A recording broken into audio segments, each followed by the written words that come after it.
get into it. Get my What's audio. what's been your reaction, or what's been the reaction to the debate that you're getting?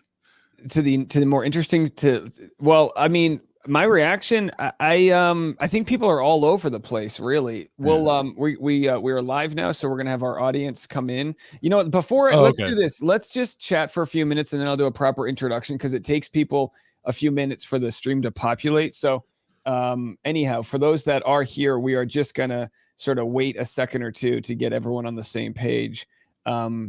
But what do you? I mean, there's going to be a lot to dissect. What do you think if you could give an artificial intelligent response to everything that's going on online, what do you think it is?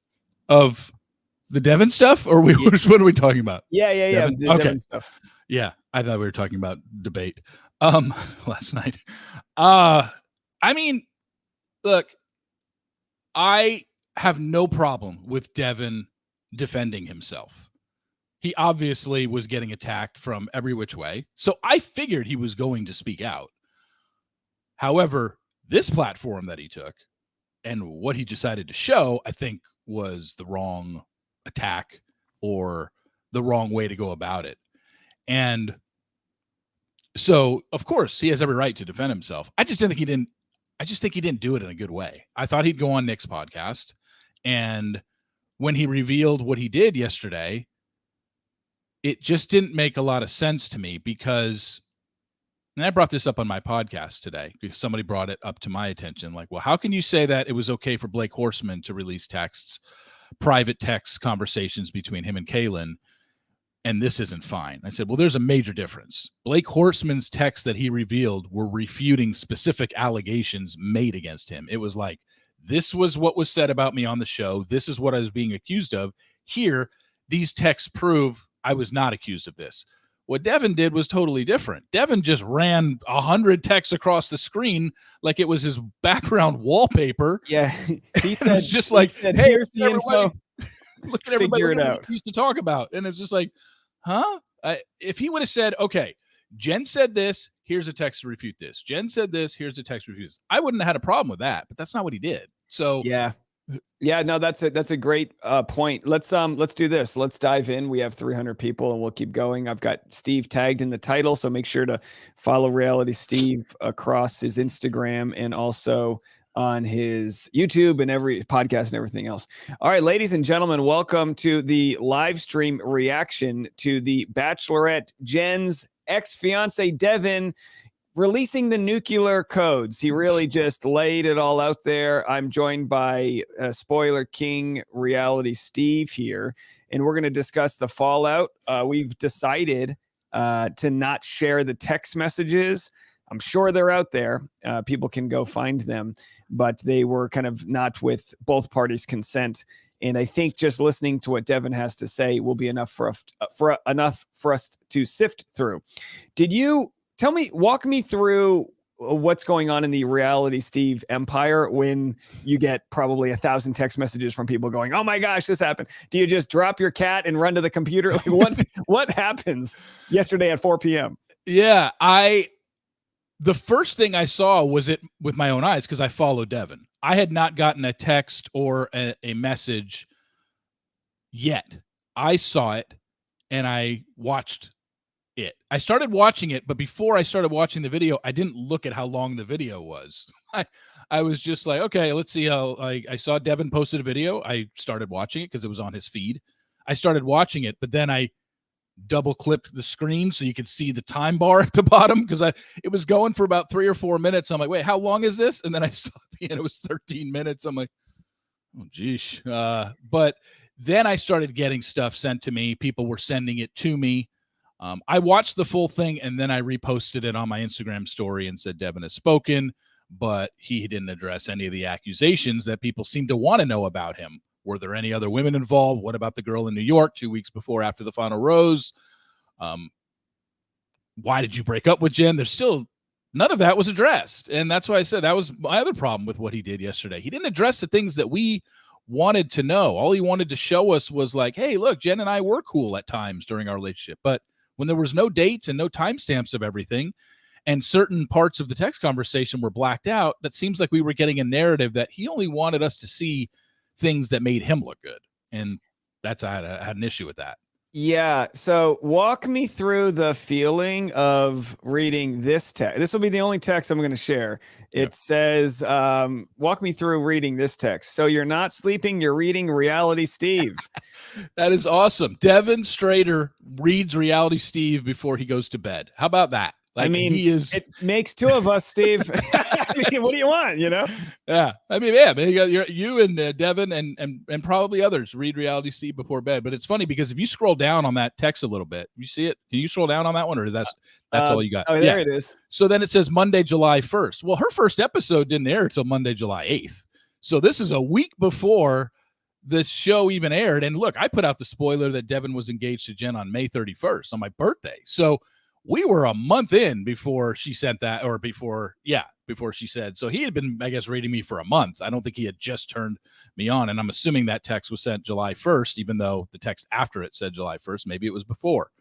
But now, I'm assuming these two were talking every day. So yeah, it was either July 1st or June 30th. But yeah, I wish we could have seen what the rest of that said. No, I'm sleeping. I just got a text from who texted you? You know, well, it wasn't me. I'll tell you that much. Now, I mean, look, you're like the dirty secret. No one talks about from the lead standpoint. They all know you, but you know, now we get to see privately that you're quite the conversation starter here in Bachelor Nation. Yeah. Did they have pillow talk about Reality Steve and what he said? I don't know, but you know, Dave, like you said at the open, I just want to make this clear for people who are tuning in right now. I had teased it on my podcast this morning that you and I were going to dissect all the texts. And I got a weird feeling last night. I literally was thinking about it after I recorded my podcast. I was like, you know what? Jenn didn't consent to these texts being put out there. And it's not just the sexual ones that we're not going to go over. We're not going to go over any of the texts. That one is just more of a silly one. But to sit here and dissect all the things that they privately said to each other, which was really a dick move on his part, to do that without her consent. Again, what was the point? You know, he said at the very beginning of the video, like, look, I'm not doing this to attack Jenn, or I'm not doing this to make Jenn look bad. And it's literally, that's what the 13 minutes were, to make Jenn look bad. So I don't buy anything this guy is selling. And just so people know who are just tuning in that didn't hear you in the very open, you know, we're not going to show any of the texts because it was non-consensual on her part. So why I feel creepy doing it. Yeah. And I had the same intuition. I blurred out yesterday's video. So I ran to YouTube. I had my son August in my hands. I threw him to my wife. I literally launched him and it said, catch. We have that term that she knows, which is like, get out of the way. We have a video to make, I'll buy you a purse. You know what I mean? Yeah. Like we got shit to do. And then I made the video. And as I was airing and watching his reel, because I knew it was 13 minutes, I was making the thumbnail at the same time just because we were so late to go to some fair. By the way, which we saw Lauren Lane at, Ben Higgins' ex. We saw her and Chris Lane just randomly in Tennessee. I felt like such a Nashvilleian. So the Tennessee State Fair was yesterday? No. August already won the state fair, the coveted 0 to 3 month division. He's the cutest boy in Tennessee.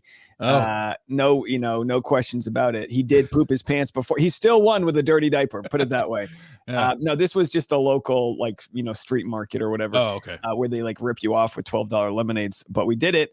And but anyhow, I was shocked, and I'm watching it, making the video live. In YouTube, in post, you can blur things. We blurred it. It's like people, and by the way, I did see someone say that it might be deleted. So let's just go to his Instagram. I'm going to hit refresh. Let's see if it's still up. So when the video might be deleted. Yeah. When I hit this, it might be deleted. I don't see it there. So let's just see here. Let me hit return. Oh, there it is. So it was literally deleted moments ago, it appears. Let me go to his Instagram here and we'll figure it out. So just either way, just like his apology was deleted. He apologized. He had that thing, that giant thing, and then he deleted it. Yeah, here's his apology, which we covered. And look, I don't know if it's he he cannot be sued over this, as far as I know. But there may have been that feeling of don't admit an apology. I honestly don't know. To reflect what you said, and actually Bruce in the comment section said it too. Bruce might have been kidding, but it's accurate. He said it should have been a PowerPoint. What Devin should have done, and I already shared this in a video, was he should have, and again, it would have taken a lot of multimedia. He should have clipped everything she said that he wanted to respond to. He could share snippets of text messages, but highly redact things and just share pertinent timestamps. And if anyone wanted to call him out on those timestamps, you could see the full thing, privately or whatever. But you only get one shot to share your side like this. Yeah. And he got 1 million views on that reel and has since deleted it now twice. Maybe he'll re-upload it, taking off the third sex message. Look, sex messages are fine. If you want to look at my DMs with my wife, it's like pick up toilet paper at Costco. We are long past the days of a sexy message. But that doesn't bother me, but I understand it is privacy and all that. But I mean, what are your thoughts on, and we'll get to the video in a second, but what are your thoughts on Jenn's generalization of what went down versus, and again, take out the sort of betrayal of trust and all of that, Jenn's characterization versus what you believe now after what Devin has said? It's really tough to know because I just didn't feel like I got enough substance from Devin. I got a lot of generalizations. Like you said, I wish he would have addressed specific things.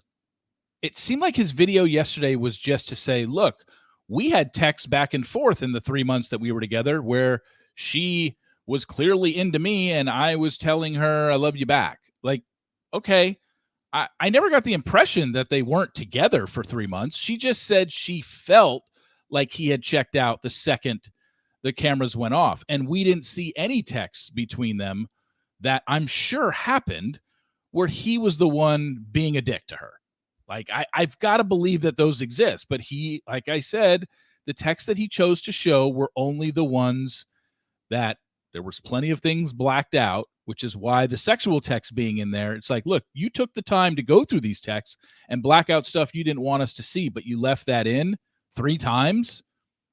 It's just, he's hard to believe. I have a hard time believing anything he says. And, call it bias, whatever.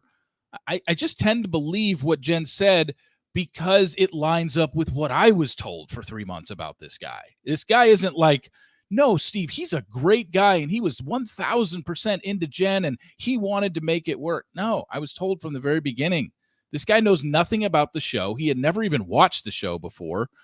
And then when he was love bombing her from hometown dates on, and then Jenn says all that stopped, it's like, yeah, because he didn't even know what he was doing. I think he was trying to win competition. He wasn't trying to win Jenn, or he was trying to win Jenn, but he wasn't believing the things that he would say. And I know it's such a cliche, but actions speak louder than words. So honestly, anything he said in a text to her doesn't really strike me all that. I don't care if he was telling her he loves her in text.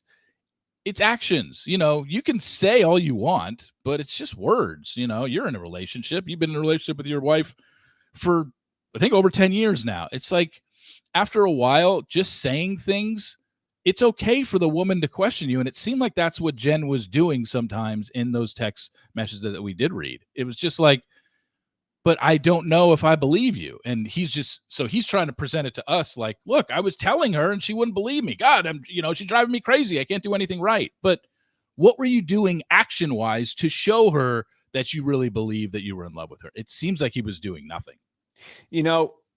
When I get back from a vacation with my wife, I immediately go into like work mode because I'm always like, wow, we took time off. I need to go hustle. And she's kind of one of those like, no, like she's like, let's go get Chinese food. Like her vacation doesn't end when we come back from the airplane, and we have different styles of kind of what we're trying, like hustle levels. Yeah. And I wonder, and again, I don't know, we don't know any of this. I don't think we learned any of this yesterday, but I wonder if he's going back to work and she's dealing with the anxiety and the pressures of the show. It was so interesting to see that they both talked trash to Reddit, which again, everyone knows the cesspool of judgment that comes from there. But they're on that same page where like she was the lead of the show and she felt the anxiety and pressure. Kind of feels like Rachel Recchia, who was really never the bad. She was never a villain. She never had a bad edit, but she still had a hard time watching her season back. And so to hear them at least discuss how, and Jen said this in interviews, how every Monday night was the worst night of her life because she had to relive all of this. It really goes to show that one of the issues isn't necessarily the edit, but the audience, right? I mean, the audience puts this insurmountable pressure on them. Even, I mean, look, if The Bachelor was your favorite football team and you knew they were only going to quote unquote win 5% of the time, you wouldn't have high expectations. So why does the audience have such high expectations for these people when it's a show built on failure? Yeah. Yeah, you got to look at the track record. I mean, more often than not, these couples are going to break up. Now, some might last 3 months after the after the final rose, 6 months. Some might last a year. Some might not even make it to the after the final rose, like Jen and Devin. But it's kind of why I do what I do and give the spoilers out, because I've always said, giving the spoilers to the show, like I don't want to be spoiled in anything else in my life. I don't read the end of books. I don't want to know what happens in movies before I go see them. Because I want the suspense. There's really no suspense for me here with this show. I don't care if people know who ends up with who, because ultimately it's probably going to end up in a broken engagement. So it's like, what's the big deal about knowing? And honestly, again, I say this all the time too. If I didn't give spoilers, all you really have to do if you wanted to take the time would be to study the 3.5-minute video at the end of the first episode that previews everything that's happening this season, and you can kind of figure out who lasts long. Like, the show gives away a lot in their previews for what's upcoming this season. So I don't want to say you almost don't need me, because you do need me. I'm here. I'm here for you. I'm here to help you. But you know what I'm saying? Like, this isn't some Sherlock Holmes television show where you're literally on pins and needles every week and trying to figure out these major clues of everything. It's a simple, silly dating show where somebody's going to get chosen in the end, and they're probably going to break up. And some are more tragic than others. I think we can probably both agree this has to be the ugliest breakup. We've had some ugly ones. Becca and Ari had to film theirs, and Rachel and Tino, and there were others. But this has easily been the ugliest breakup I think we've ever seen on this show. Well, you know what's interesting, though? I don't disagree. It's definitely the messiest, but it's almost though it's the first one to really bring the audience into it in a different way, because he's not exactly slamming Jen at all. And she's not, I mean, she is slamming him, but like, you know, she's doing it in a very kind way. I think she's going, you know, for the fuck Devin stuff at the bar, but I had no problem with that either. Like, I have no problem. But here's my thought. It's like, if you're going to do that privately, everyone's like, yeah, F that guy. Every one of your friends comes forward when you go through a breakup. Yeah, that guy was the worst. We thought so all along. Thanks for telling me. But publicly, if she does say something, and again, he just did not do a good job communicating this, but if she does say something that he can refute, then like, so be it. This was an interesting comment I saw. Someone said, I feel conflicted because clearly some of these texts never should have been leaked, but honestly, he does provide a lot of context that was missing or intentionally obscured previously. Now, this might not be like, there might be a lot left on the table, a lot of meat left on the bone. But what's interesting with the internet, and you see this with politics and a lot of things, that the dissenting opinion does not want to be shared online. But when someone does share that opinion, it gets a lot of upvotes. So there are a lot of people that feel like he was deserved the chance to talk. I'm on the judicial mindset, which is, if she is going to go on podcasts, she has every right to. He has every right to respond. I think we both agree he just botched it big time. And if I said this before, if I ever like saw him in the elevator for 10 seconds, I'd be like, bro, take the extra week and do this the right way, you know? And, you know, that's not what happened here. Do you want to jump into the video? Yeah. And the other thing I want to do is I want to count how many different outfits he had, because usually it's just a video where you're just sitting there talking. He definitely has at least 2 different outfits. So clearly he did this on different days.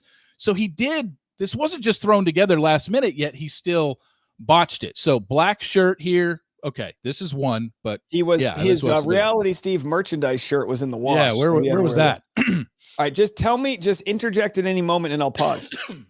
Hey y'all, I know there are plenty of people upset with me right now, but I wanted to come on here and hopefully try to give a little more context to the situation due to the things being said about me. All I'm looking to do here is tell my side, take accountability, and apologize for some of the things that I wasn't able to say at AFR. Disclaimer again, this is my truth, and by no means am I looking to denounce Jen in any way. By no means am I looking to come at her in any way or say anything negative about her. All I'm trying to do here is show that this was a two-way relationship, and I think we could both be held accountable. I am no way sitting here trying to say I was perfect throughout that relationship. What'd you say? He's reading. There's something off screen that he keeps looking at that he's reading. So this also makes it a little bit more insincere to me when he can't. Oh yeah, no, look, I mean, when you compare this to the Rachel Kirkconnell who just like spoke from her heart, she did a really good job. This is, but I also, I don't blame somebody who's every word, wants to get every word right. Sadly, I wish he worked on some of the other production value stuff as well. Relationship, but I am looking to clear up a few rumors and the false narrative that's being said about me. To start, I want to briefly show a few texts between Jen and I directly after leaving the show, as well as a few texts leading up to right before AFR. I think that'll show a little bit of perspective from my side, as well as from a relationship standpoint. The only reason that I'm showing these texts in the first place is to give a little bit more context into why I reacted the way I did when stepping onto the stage at AFR. Again, a week prior, as you can see here, August 27th, I was told that we were on good terms and we were friends. The next screenshot that you see here is, by the way, this does kind of answer the question as to why he was sort of laughing at the commercial break where he said, is this a joke? So he, whether or not it was due to his own sort of, I don't know, optimism, he thought he was going into a decent conversation, not a knife fight, it seems. Yeah. 3 hours prior to AFR, where she basically sums up that even though things weren't perfect between our relationship, she'll always cherish the love between us. And no matter what happens, she'll always be rooting for me.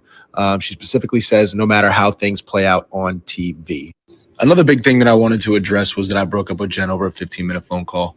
On the day that we broke up, I wasn't acting weird. I really wanted to get to that happy couple and have that conversation with her in person.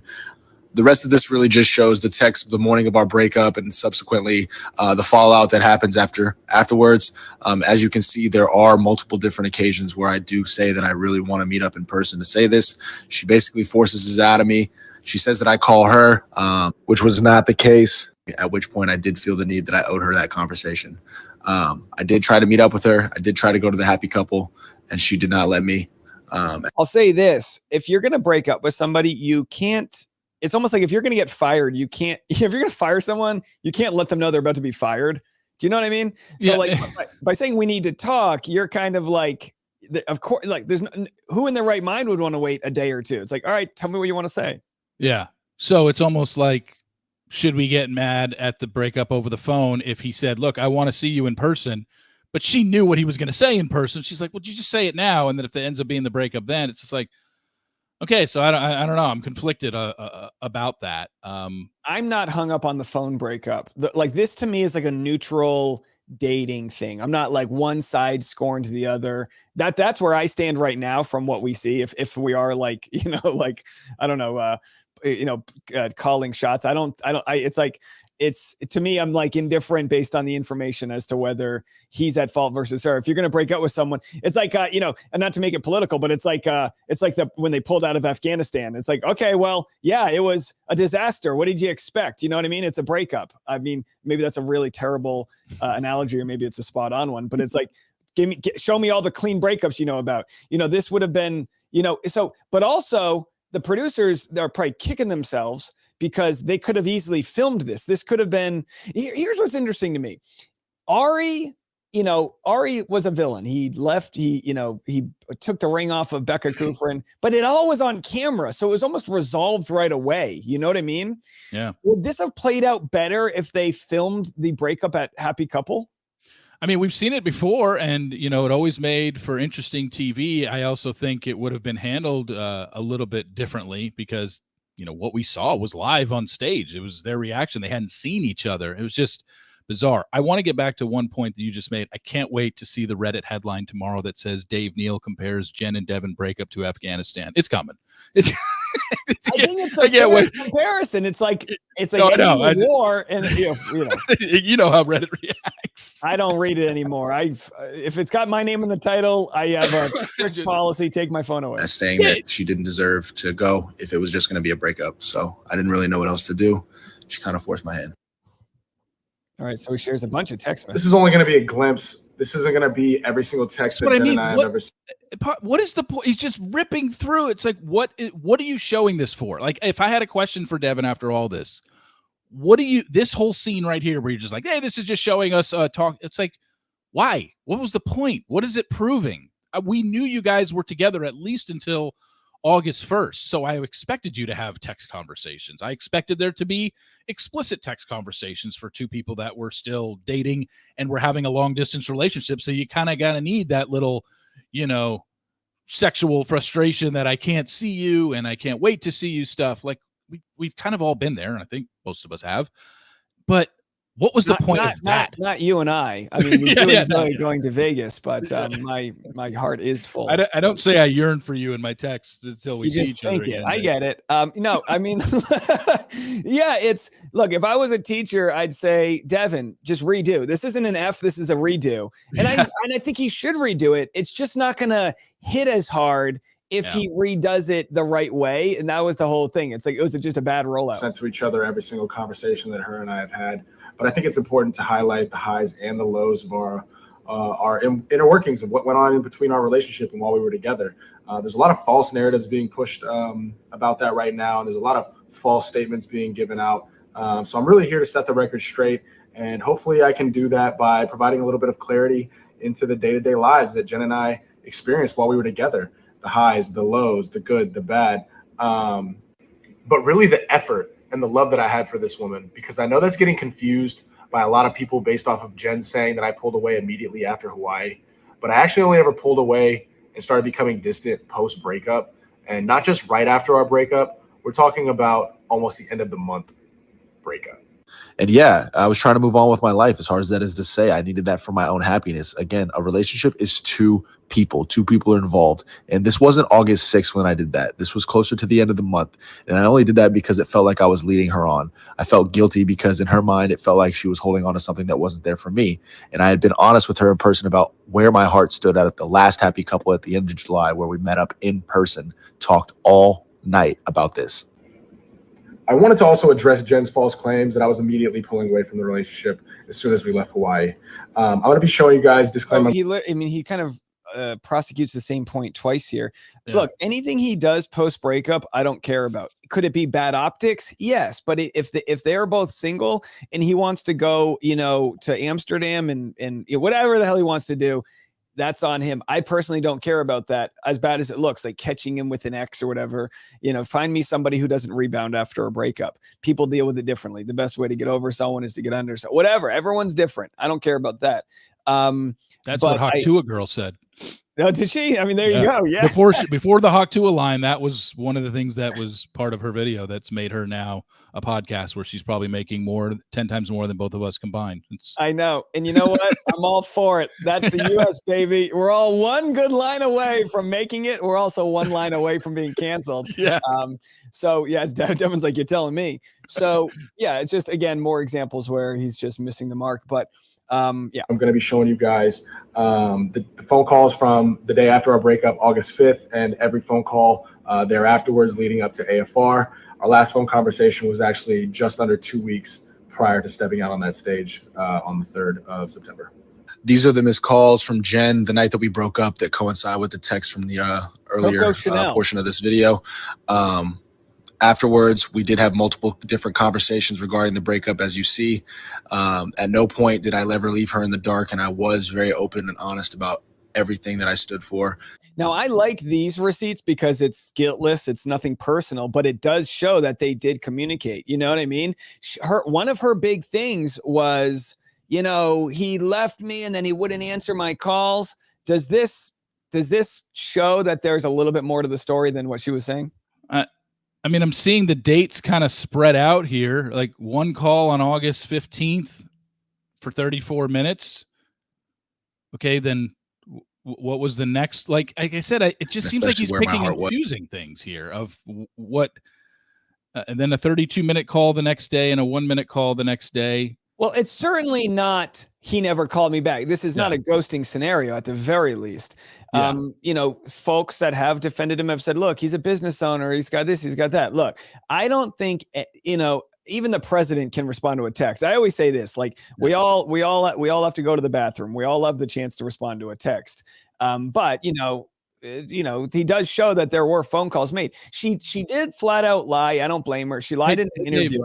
Dave, sorry? Can you take me off real quick? I'm getting a call 3 times in a row now, and I kind of need to answer this. Sure, go for it. Yeah, you just ramble yourself. Take me off, and I'll tell you when I'll ramble you. Go call me when you're back.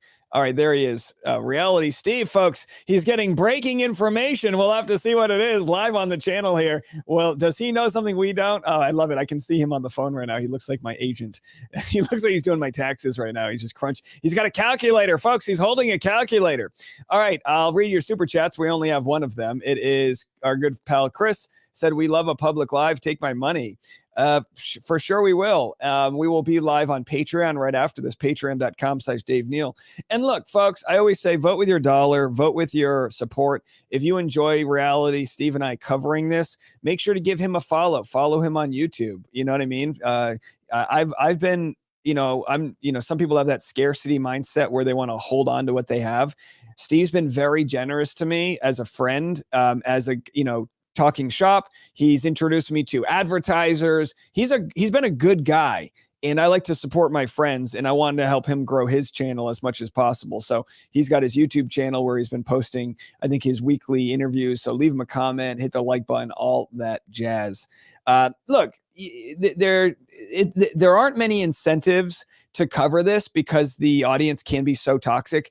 I mean, people will be upset that we're even discussing it as if my opinion holds any more weight than anyone else's, but I do think, as I've said all along, from the moment the show ended, look, we didn't get to hear Devin's side. You could swap their names out, swap their genders out. I don't care. We did not get to hear his side. And you might say, well, he had his chance. No, he walked into the lion's den, folks. He walked into the lion's den, and that was it. Steve's getting spoilers. I'm seeing what he's saying. He's saying the next Bachelor. No, I don't know what he's saying. So we'll wait till he's back. But maybe he's pressing it. Maybe he's getting Olive Garden Postmated to his house. I'm not really sure. I'll be honest with you. I'm hesitant to read the public comments. Y'all were really rough, to be quite honest, after the after show. And I've had to think of ways to do 2 things. A, protect my mental health, and B, continue to be authentic and tell you how I feel about this. Anyone can say whatever they want in the comment sections. I get that. I respect that. But it's wild sometimes how people will take general good faith conversation and think I'm slamming Jen or whatever. No, look, I've said this all along. When you break up with somebody, you're entitled to go to your friends and say, oh, that guy was the worst. We love you. Ah. But when you do it publicly, you are opening yourself up to the scrutiny. Look at it this way. I have a policy like a moral policy to not talk about people's wives and girlfriends in Bachelor Nation if they're not in that ecosystem. Take Natalie Joy. That is Nick Viall's partner. I'm bringing her up because if she does something on her social media that's off-putting, I'm not going to cover it because I wouldn't want people to cover my wife. I want to protect people that didn't ask for this. Now, if Natalie were to be on a podcast and have a Bachelor comment, then it's fair game because you're entering the blogosphere that covers the show.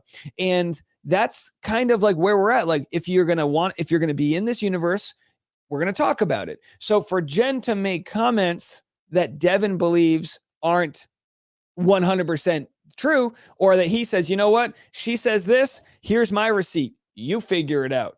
I don't blame him for that. For the people that have said, well, Dave, he should just go away.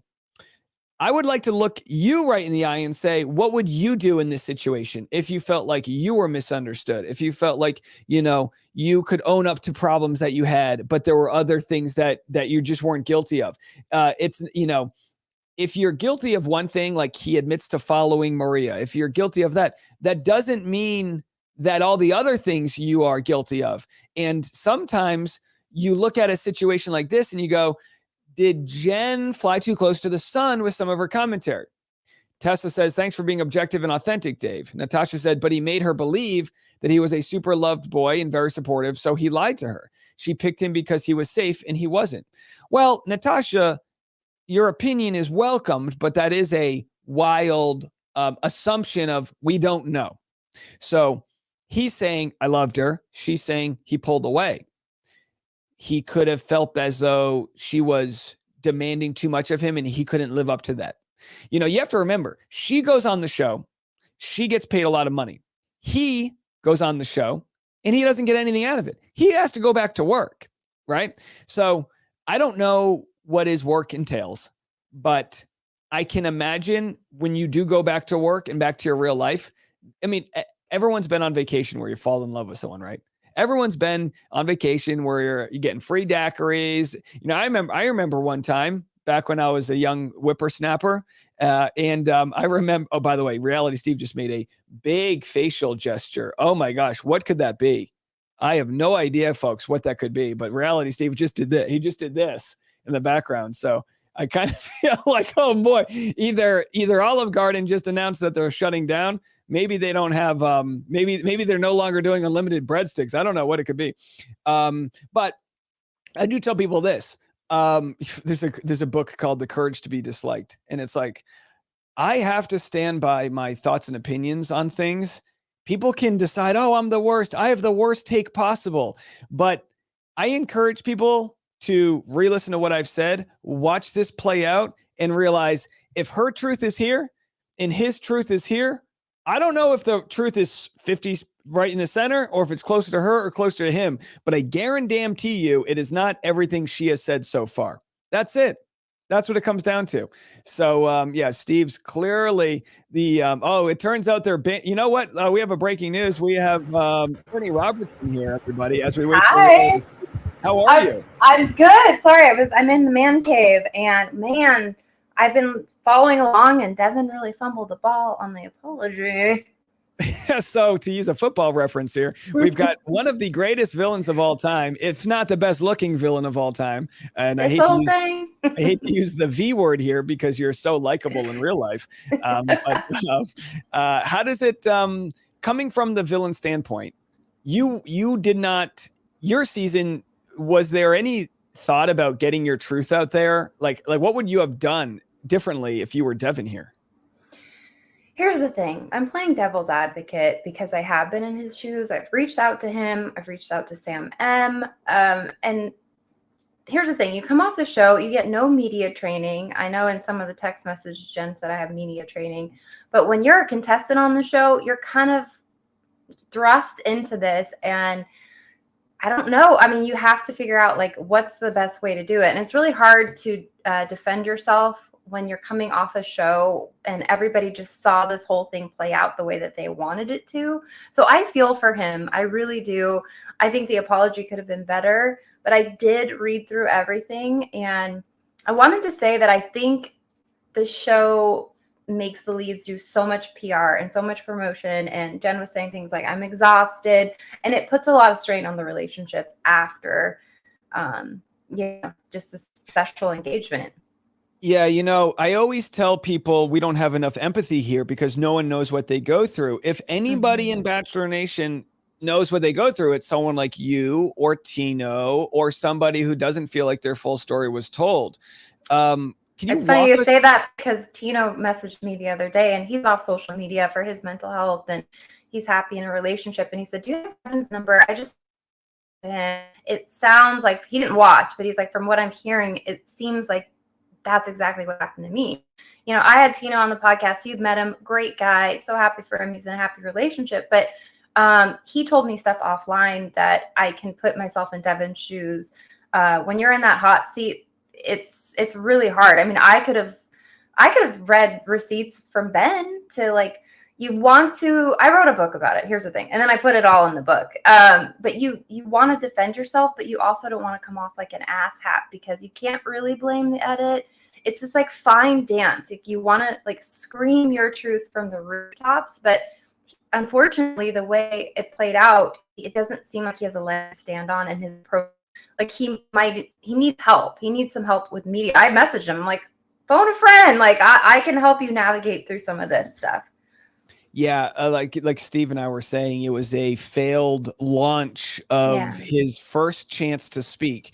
If I were him, I know Steve said he maybe go on Nick Vile's podcast. If I were him, I probably would have done the straight to camera thing. I just would have formatted it in a more bulletproof way, like you would in the courtroom, to say everything I'm going to share with you is irrefutable. My opinion. It's not going to make her look bad. I'd redact. And unfortunately, he left ammo in the gun, metaphorically, that could be used against him. He left. But he doesn't know what he's doing. I mean, he's never had to do this before, and that's where I'm playing devil's advocate. And he fumbled. Is it at the 50-yard line or what is that? He fumbled in the goal line got the goal line for sure. Now, now to speak about Tino, he had the personality type to say, I'll walk away from it. I'll go surfing. Yeah.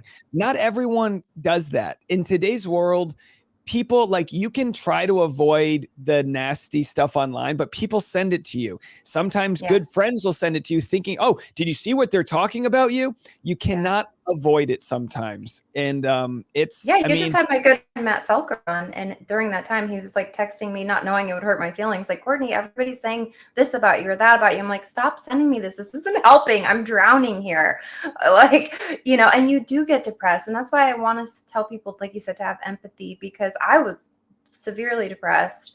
And, you just never know what someone's going through. And Tino messaged me and he's like, I just want to reach out and just offer any support. And he's like, you'll never know how much you reaching out to me meant to me and my family. So, I think it's so kind of you. You're such a sweet person. I think it's so kind of you to try to talk to people that everyone else is trying to distance themselves from.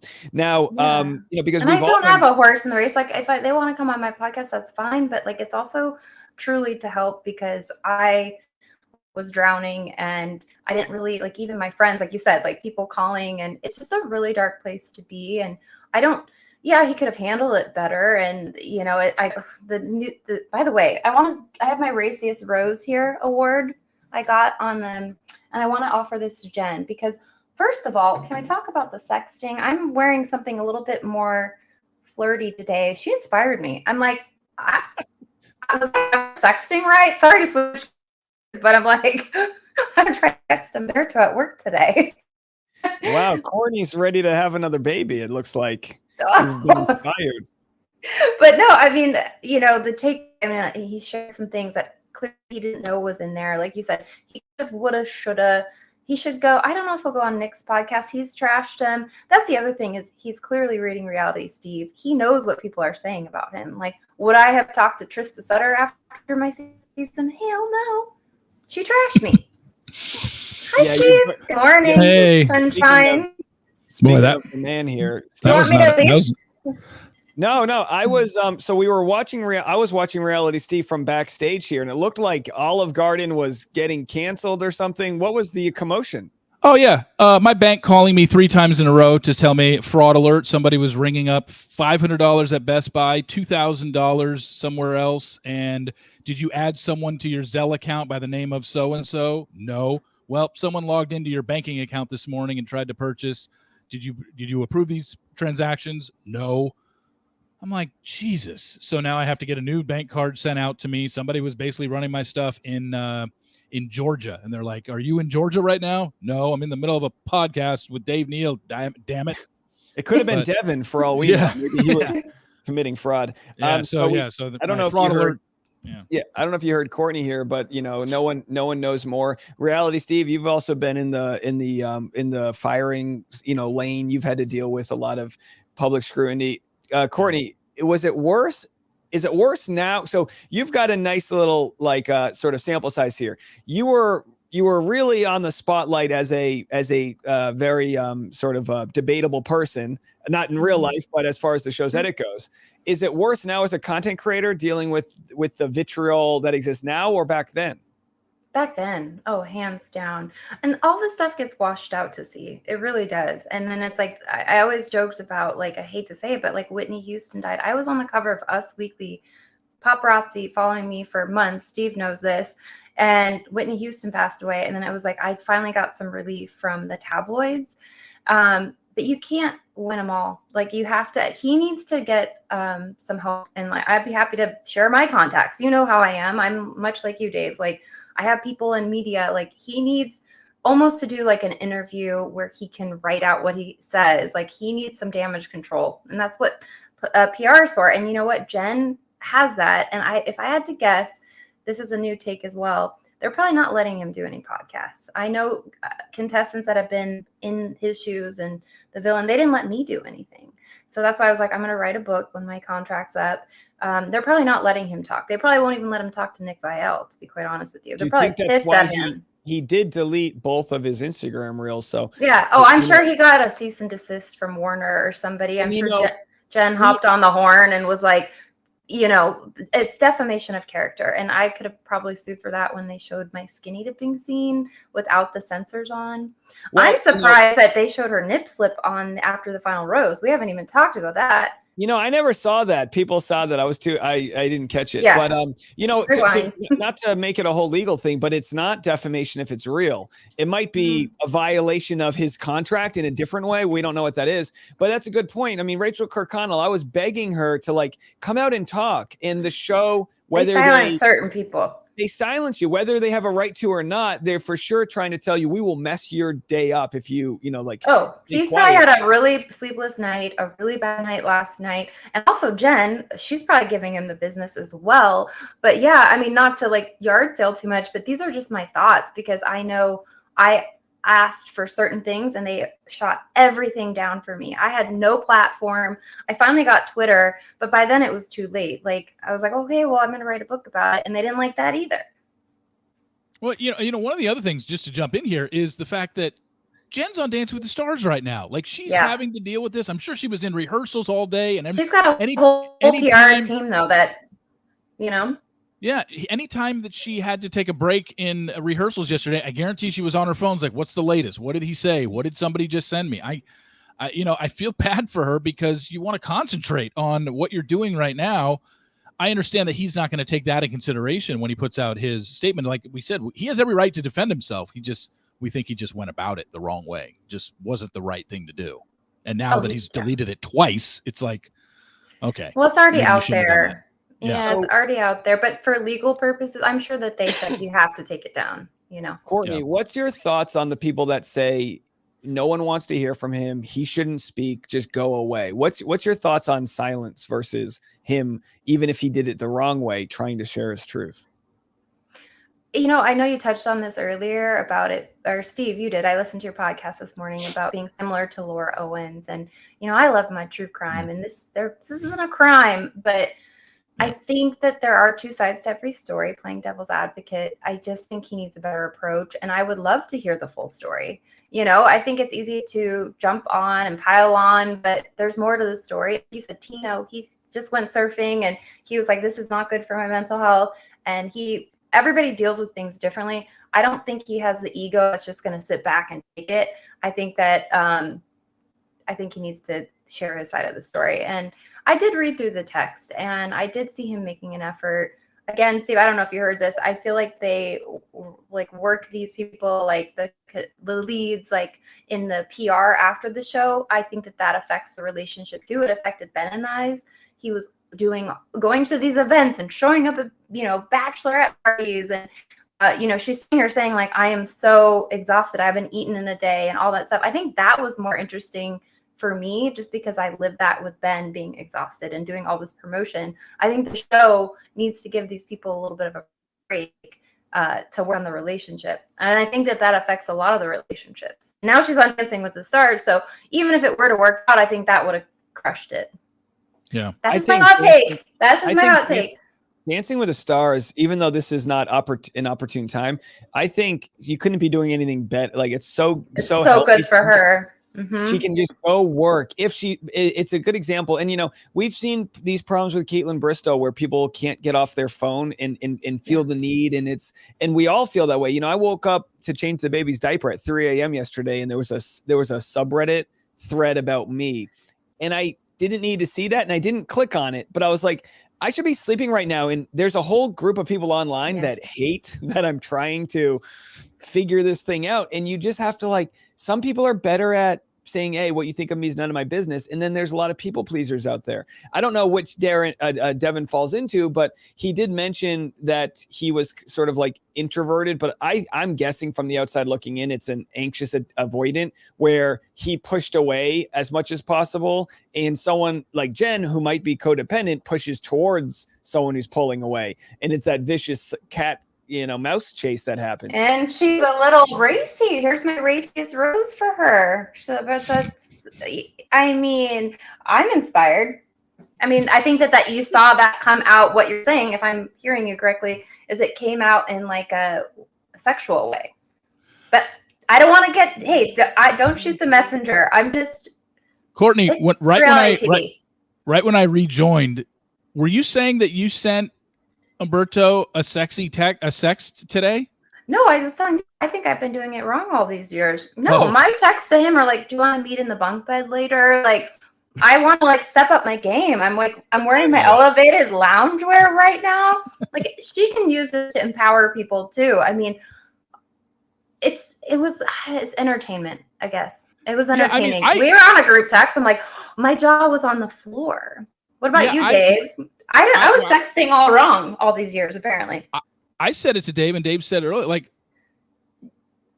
while he shouldn't have posted those texts, like, I wasn't surprised that Jen sent sex to her fiance. Like, they're long distance. So it didn't surprise me in the least. What surprised me was he posted them. Like, that shouldn't have never been seen by the public. But to think that two people in their 20s that are engaged and just met on a reality show are yearning for each other's bodies, like, I totally get that. Like, and that's all you do at the happy couples for the most part anyway, because you can't see each other. We read about that in your book, Courtney. We know all about that. I love spilling tea. And hey, we're all adults here. How does the happy couple work? Do you immediately do you walk straight to the bedroom, or is it like, do you get appetizers? Because don't they give you free food? Because if it were me, I would put my food order in. Then I would say, wow, they've got 20 minutes before they get here. That's enough time for a 10-minute massage, and I'm not a marathon sprint. You know what I mean here? So well, we've got plenty of time. You can't go outside. Usually they have like amazing pools or hot tubs. So I mean, it's a whole stealth thing, which was kind of fun. But I had my fake name and his fake name in my phone. I liked her fake name, by the way, Coco Chanel. I was Kate Middleton when I was traveling, just to touch on that. But you get there and you're so excited to see them. I would like set the mood, light some candles. I got there once before him up in like the Bay Area, and I put on like Bon Iver. And I mean, it's just, we had a full-on grocery store list from Whole Foods. You name it, we cooked it. And wine, really nice wine. And then you just, I even said, like, sometimes there was just not much to do. So you watch TV and play board games, right? And we wanted to paint one day. It was like, we felt bad. It's Mansfield, Adam Mansfield, who's a great guy. He had to travel with me too. So they fly you first class.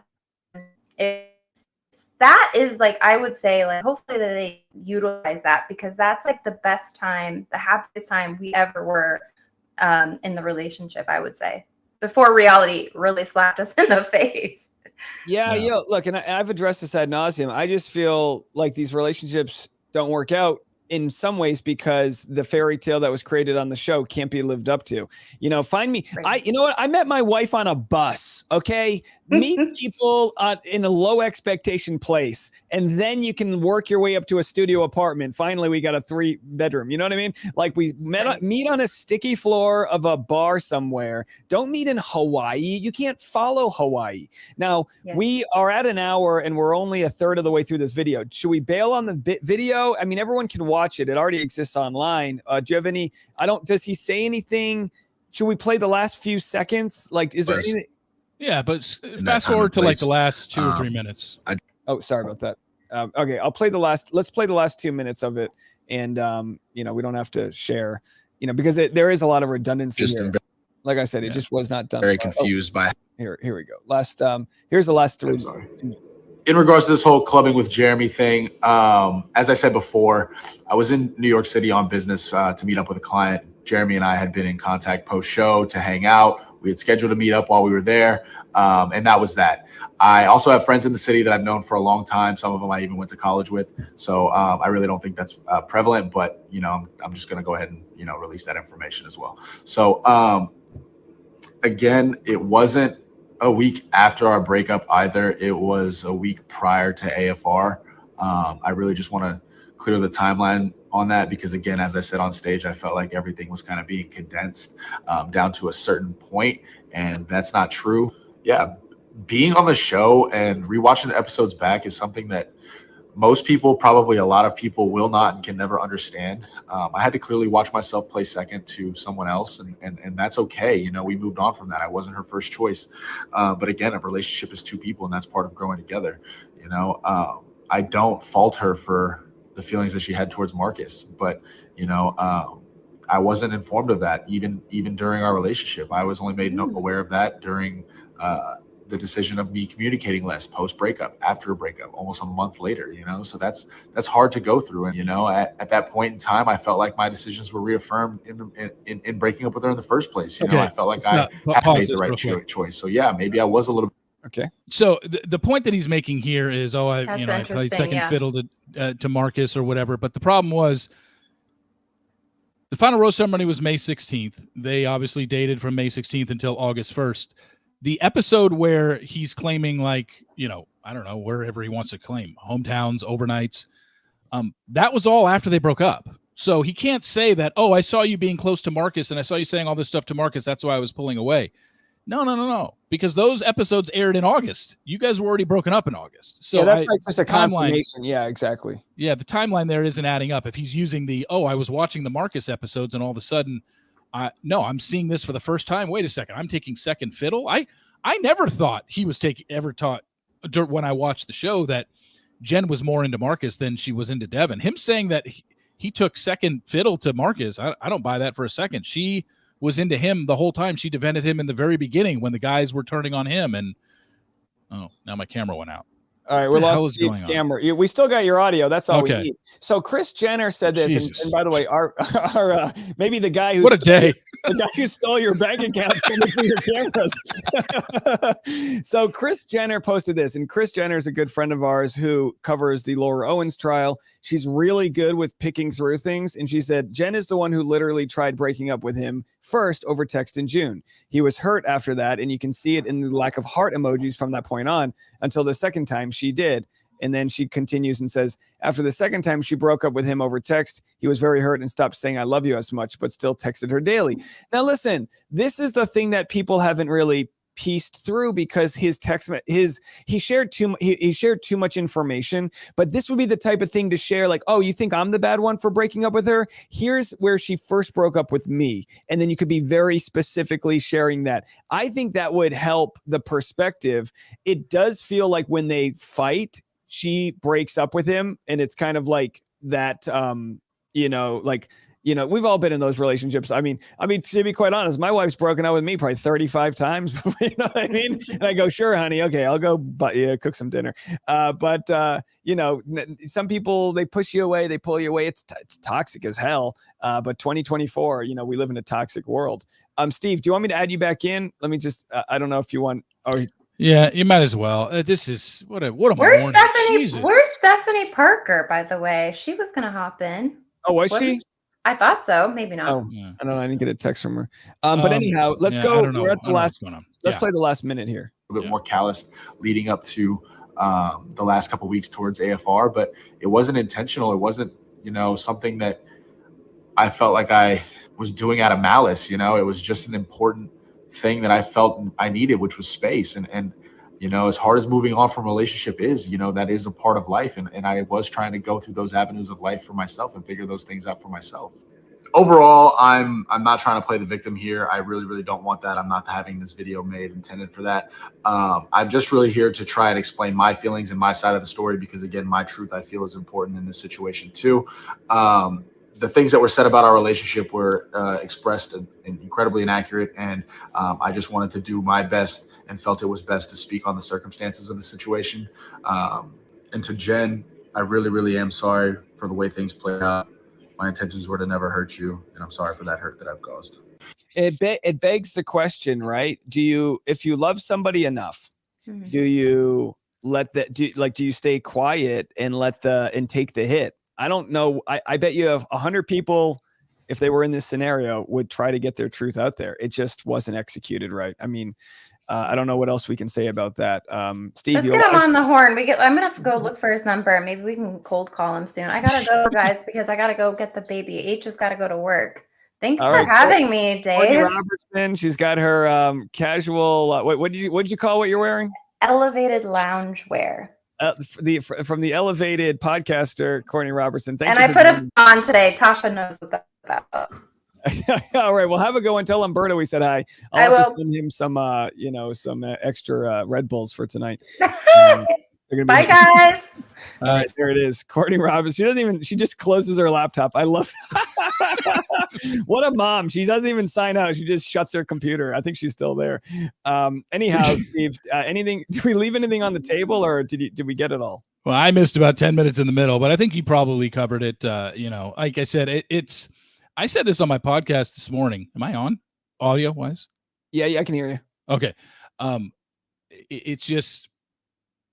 It's not Laura Owens-esque, because Laura Owens is a criminal and she's being investigated criminally. But my whole point was that I was trying to make was it's just very hard to believe. It seemed like I said earlier in his text, he's picking and choosing. It's kind of like when I would respond back to Laura and I would ask specific questions. Well, but Laura, Clayton said this. What about this? What about this bump? And now and she would just avoid that stuff and just talk in generalities back to me. That's what I feel like I'm getting from Devin. He can share all the texts that he wants, but how do we know that other texts that he were sending her wasn't chewing her out, being a dick to her, pulling away? Like, it's very convenient for him to put out this video and not tell the full story. And he wasn't specific about addressing certain things that Jen said. He's just like, hey, this was my side of the relationship. I was like,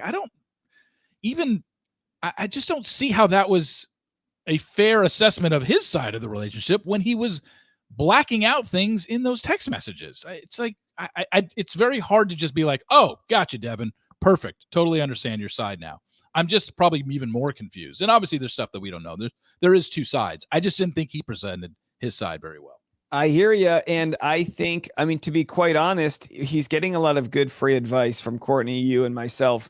Redo, take your time, take a break, take a few weeks off, and if you do want to share your side, I think do it long form.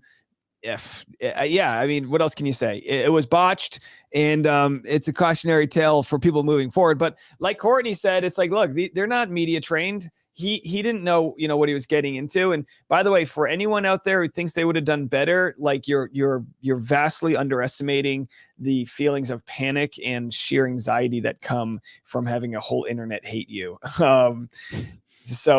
Anyhow, Steve, you got your YouTube channel. Everyone, it's tagged in the title here, so people can go subscribe right now.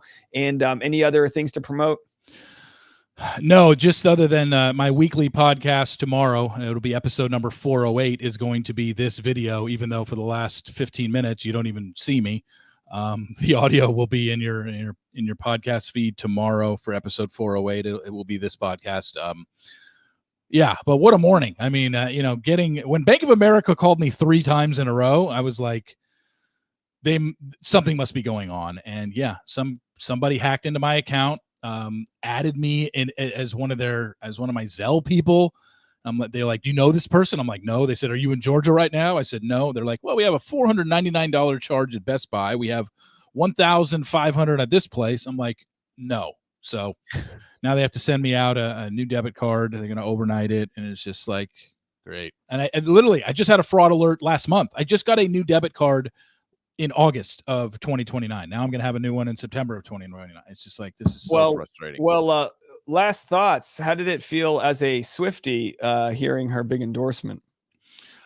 I knew that she was a Democrat. That didn't surprise me. I guess maybe the timing. It was like literally right after the debate ended, almost like within 5 minutes, 10 minutes of that thing ending, she puts up her endorsement. Not surprised at all. She has vouched in the past for Democratic people in the state of Tennessee that didn't end up winning. But as you covered, this is huge. This is a woman that, increases the GNP in cities that she goes to perform. So don't think that, just because a celebrity endorsed Kamala Harris, that all of a sudden Kamala is going to win. It doesn't necessarily mean Kamala is going to win, but this endorsement from Taylor definitely will go a long way for sure. And also, I think she did a good job of saying, this is who I'm voting for. Do your research, but you should vote, Yeah. And that's what it comes down to. And gave the link too. And gave the link to be like, hey, this is, she's like, hey, go register. If you aren't registered, here's the link to go register. So, yeah, I mean, she can really do no wrong in my eyes. But no, I knew she was a Democrat. I was wondering if and when she was going to make a public statement, and she did it last night, and I thought she did it well. She didn't sit there and rip Trump. She didn't sit there and call him names or say what an awful person she thinks he is. It's just like, I've done my research. I'm voting for Harrison Walls, and you do your own research. You vote for who you want to, but I'm just letting you know I'm putting my vote behind this party. And here's what you need to do. You definitely need to register. You can't vote without registering. So here you go.